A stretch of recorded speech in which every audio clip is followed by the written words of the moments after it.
بسم اللہ الرحمن الرحیم۔ السلام علیکم ناظرین، میں ہوں آپ کی ہوسٹ حسنہ خان اور آپ دیکھ رہے ہیں ہائی ٹی وی۔ ناظرین، آج کی اس ویڈیو میں ہم بات کریں گے پی ٹی آئی پابندی کی ضد میں۔ ویڈیو اینڈ تک لازمی دیکھیے گا۔ ناظرین، وفاقی وزیر اطلاعات و نشریات جناب عطا تارڑ نے حکومت کی طرف سے عندیہ دیا ہے کہ پاکستان تحریک انصاف پر بطور سیاسی جماعت پابندی لگانے کا فیصلہ کر لیا گیا ہے۔ انہوں نے پریس کانفرنس کرتے ہوئے بتایا کہ سابق صدر جناب عارف علوی، قاسم سوری اور سابق وزیر اعظم عمران خان پر آرٹیکل 6 کا مقدمہ بنانے کا فیصلہ بھی کیا گیا ہے۔ یہ آرٹیکل 6 کا مقدمہ قاسم سوری کے بطور ڈپٹی اسپیکر قومی اسمبلی اپنے اختیارات سے تجاوز کرتے ہوئے وزیر اعظم عمران خان کے خلاف اپوزیشن کی طرف سے پیش کی گئی تحریک عدم اعتماد پر رائے شماری کروانے کے بجائے اسے غیر مؤثر کرنے کے جرم میں بنایا جائے گا، جنہوں نے آئین سے انحراف کرتے ہوئے اس پر کارروائی سے انکار کر دیا تھا۔ عمران خان نے اس وقت کے اسپیکر قومی اسمبلی جناب اسد کیسر سے بھی یہی فرمائش کی تھی، جنہوں نے معاملے کی سنگینی کو دیکھتے ہوئے صاف انکار کر دیا تھا۔ ڈپٹی اسپیکر جناب قاسم سوری، جو مبینہ طور پر ایک متنازع الیکشن جیت کر آئے تھے اور قریباً 3.5 سال سے چیف جسٹس آف پاکستان کی آشرباد اسٹے آرڈر کی چھتری کے نیچے پناہ لیے ہوئے تھے، وہ عمران خان کے ممنون احسان تھے۔ چنانچہ انہوں نے یہ بڑا رسک لینے کا فیصلہ کر لیا۔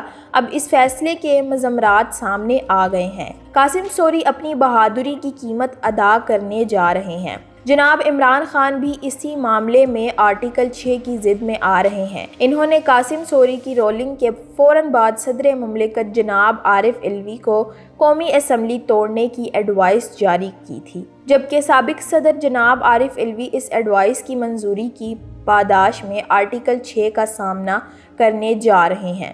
اگر عمران خان اور پی ٹی آئی کے مستقبل کے حوالے سے کوئی ابہام تھا تو عطا تارڑ کی پریس کانفرنس نے اسے بھی دور کر دیا ہے۔ یہ فیصلہ پی ٹی آئی پر لگنے والی متوقع پابندی کا ابتدائیہ بھی ثابت ہو سکتا ہے۔ پاکستان میں جب کوئی ارادہ کر لیا جاتا ہے تو پھر فیصلہ آنے میں دیر نہیں لگتی۔ سپریم کورٹ نے پی ٹی آئی کے حق میں مخصوص نشستوں کا فیصلہ دے کر سب کو حیران بلکہ انگشت بدنداں کر دیا ہے۔ پی ٹی آئی کو اس فیصلے کے ذریعے ایسا بڑا ریلیف دیا گیا ہے جس کا اس نے کبھی مطالبہ ہی نہیں کیا تھا۔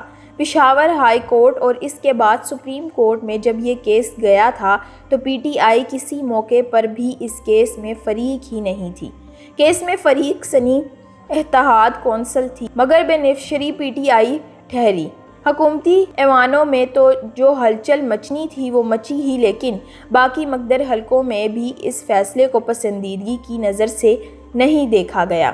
البتہ کچھ دانشور اور سیاسی پنڈت بہت دور کی کوڑی لے کر آئے کہ چونکہ پی ٹی آئی قومی اسمبلی میں لارجسٹ پارٹی بننے جا رہی ہے، لہٰذا شہباز شریف حکومت کے دن گنے جا چکے ہیں۔ کچھ متعصب دانشورانِ سیاست نے تو جناب آصف زرداری اور عمران خان میں کئی روز پہلے ہی صلح ہونے کی خبر بریک کرتے ہوئے جناب عمران خان کو جیل سے سیدھا وزیر اعظم ہاؤس لینڈ کرنے کا نقشہ بھی کھینچ دیا تھا۔ ایک بزم خود بڑے صحافی نے یہ راز بھی منکشف کیا تھا کہ اسٹیبلشمنٹ میاں شہباز شریف سے اکتا چکی ہے اور اب ان سے جان چھڑانا چاہتی ہے۔ آگے بڑھنے سے پہلے ہمیں یہ بات سامنے رکھنے کی ضرورت ہے کہ موجودہ حکومت کے ساتھ عمران خان کی سیاسی مخالفت ہے۔ لڑائی یا جنگ نہیں ہے عمران خان کی لڑائی، بلکہ جنگ مقتدرہ سے ہے۔ اسٹیبلشمنٹ نے سانحہ 9 مئی کی تحقیقات ہر لحاظ سے مکمل کر لی ہیں۔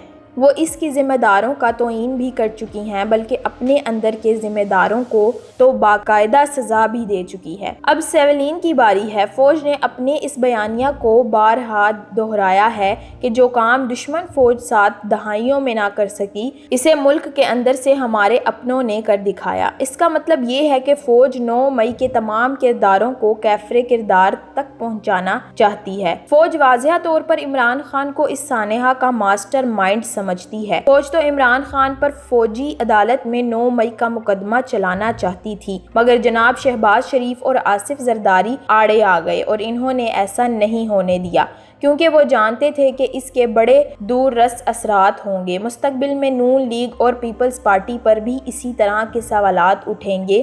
جن سوالات کا جناب عمران خان کو سامنا ہے۔ عمران خان نے اپنے دور میں فوجی عدالتوں کی نہ صرف حمایت کی تھی بلکہ فوجی عدالتوں کے سزا یافتہ لوگوں کو پشاور ہائی کورٹ سے ریلیف ملنے پر اس ریلیف کے خلاف باقاعدہ سپریم کورٹ میں چلے گئے تھے، جس پر 2019 میں سپریم کورٹ نے اسٹے دے دیا اور وہ لوگ جیلوں سے رہا نہ ہو سکے۔ یہی وجہ ہے کہ جب جون 2013 میں عمران خان فوجی عدالتوں کے خلاف سپریم کورٹ گئے تو انہیں ہر جانب سے شدید تنقید کا سامنا کرنا پڑا۔ سانحہ 9 مئی کے بعد عمران خان کسی کے ڈارلنگ نہیں رہے۔ مستقبل بعید کا تو پتہ نہیں مگر مستقبل قریب میں عمران خان جیل سے باہر آتے نظر نہیں آ رہے۔ انہیں قرار واقعی سزا دینے کا فیصلہ ہو چکا ہے۔ سنا ہے عمران خان نے گزشتہ سال 9 اور 10 جولائی کی درمیانی شب ایک مشترکہ دوست کے ذریعے غلط فہمیاں دور کرنے کے لیے پیغام بھیجا تھا، مگر ادھر سے جواب ملا تھا کہ ہمیں کوئی غلط فہمی نہیں ہے، ہر چیز صاف اور واضح ہے۔ ان حالات میں سپریم کورٹ کا فیصلہ جلتی پر تیل ڈالنے کے مترادف ثابت ہوا ہے۔ حکومت اور اسٹیبلشمنٹ عمران خان پر آرٹیکل 6 کے کیس کو مسلسل ٹالتی آ رہی تھی۔ میں نے پہلے بھی ایک کالم میں گزارش کی تھی کہ ایک حکومت کے پاس ہمیشہ بہت سے آپشن ہوا کرتے ہیں۔ جب وہ کسی کے خلاف کچھ کرنا چاہتی ہے تو جواز ہاتھ باندھ کر قطار میں کھڑے ہو جاتے ہیں۔ حکومتی فیصلے کے بعد نیا مقدمہ عمران خان اور پی ٹی آئی کے لیے بہت خطرناک ثابت ہو سکتا ہے۔ پوری قوم اس مقدمے کے حقائق سے پہلے ہی آگاہ ہے۔ یہ مقدمہ بھی کافی طول کھینچے گا، جس کا مطلب یہ ہے کہ عمران خان جلدی جیل سے باہر نہیں آ سکیں گے، اور اگر ان پر آرٹیکل 6 ثابت ہو گیا تو نہ صرف ان کا اپنا سیاسی مستقبل تاریک ہو سکتا ہے بلکہ پی ٹی آئی بھی بطور سیاسی جماعت اپنا وجود برقرار نہ رکھ پائے گی۔ دوسری طرف سپریم کورٹ کے فیصلے کے باوجود پی ٹی آئی کو ریلیف ملتا نظر نہیں آ رہا۔ الیکشن کمیشن نے سپریم کورٹ کے فیصلے کے خلاف سٹینڈ لے لیا ہے۔ حکومت نے بھی ریویو میں جانے کا فیصلہ کر لیا ہے۔ آگے چل کر حالات کیا رخ اختیار کرتے ہیں، اس بارے میں کچھ کہنا قبل از وقت ہے کہ ہمارا ملک معجزوں کی سرزمین ہے۔ صبح کے تخت نشین شام کو مجرم ٹھہر جاتے ہیں۔ تخت سے تختے اور تختے سے تخت کا سفر طے کرنے میں بعض اوقات چند پل ہی لگتے ہیں۔